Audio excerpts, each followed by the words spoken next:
ingresan dentro de este paraíso interactivo las figuras que nos transportarán con las palabras a su universo.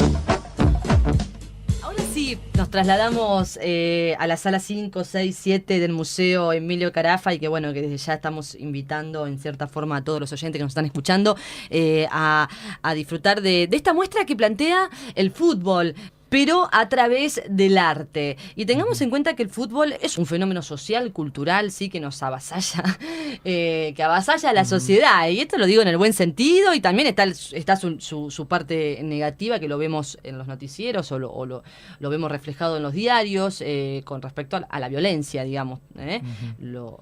Pero, ¿cómo te vinculás, digamos, a esta propuesta de muestra itinerante, gestionada por el Goethe,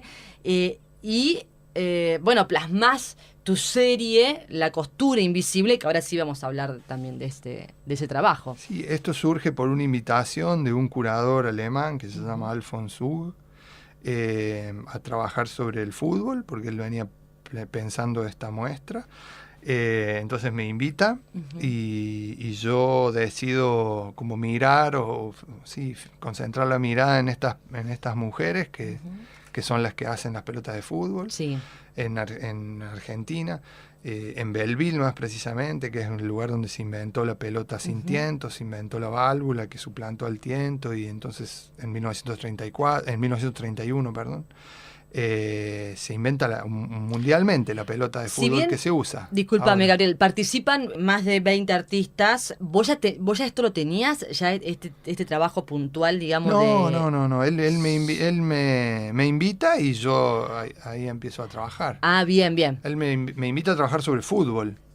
Son muy fuertes las fotos, las de la serie La costura invisible. Y la realidad es fuerte. Lo que pasa es que la realidad es fuerte. Las fotos creo que son muy simples y muy sencillas y tratan de reflejar lo más real posible lo que está al frente del objetivo de la cámara, sin ningún tipo de estetización ni de transformación. Pero volvemos al inicio de la charla, cuando estábamos hablando desde qué lugar te parás con respecto a tu fotografía o el retrato o el contexto que trabajas. Son muy contextuales.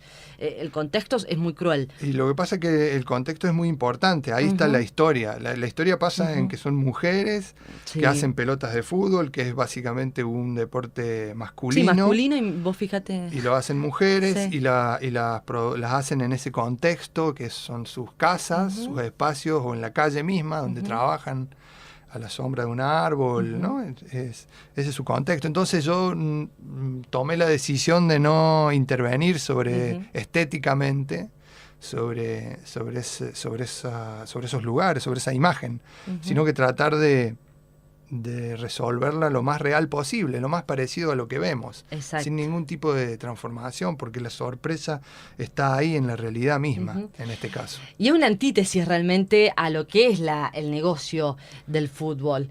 Y este es el extremo, ¿no? Este es la otra cara. Es la otra cara, es el otro extremo, la otra punta, y es de donde nace la pelota, ¿no? Y que es el objeto principal del deporte. Mirá vos que... Sí, es como hasta paradójico. Paradójico, sí. Pero sí, bueno, fue lo que me interesó. Todo esto que estamos hablando fue lo que me interesó de este tema, por eso lo elegí, que estoy desarrollando. Pero también algo interesante que leí en una de las entrevistas es el movimiento de estas mujeres al coser. Entonces eso, ¿por dónde? Y eso lo trato de resolver en esto audiovisual que estoy filmando. O sea, como que ahí voy a porque sentí que la fotografía no alcanzaba como a captar un poco todo lo que sucede ahí. El sonido del hilo sobre los cascos de la pelota es interesante, y el movimiento de ellas, de las manos. Bueno, entonces un poco